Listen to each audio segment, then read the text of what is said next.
It is the migratory season, and Kolleru is agog with sounds of birds chirping, taking flight, and making merry of the huge amount of food available at this freshwater lake.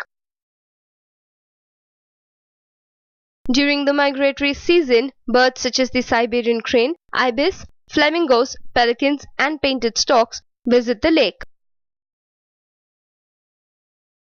The lake was an important habitat for an estimated 20 million resident and migratory birds. Kolleru is one of the largest freshwater lakes in India. Located between Krishna and Godavari rivers, the lake serves as a natural flood balancing reservoir for the two rivers. The lake is fed directly by water from the seasonal Budameru and Tamileru streams.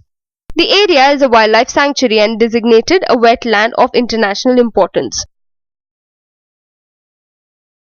But researchers at Andhra University have said that the lake is gradually turning brackish thanks to the unchecked use of pesticides, overexploitation of groundwater, and encroachments, reducing inflows in the water body.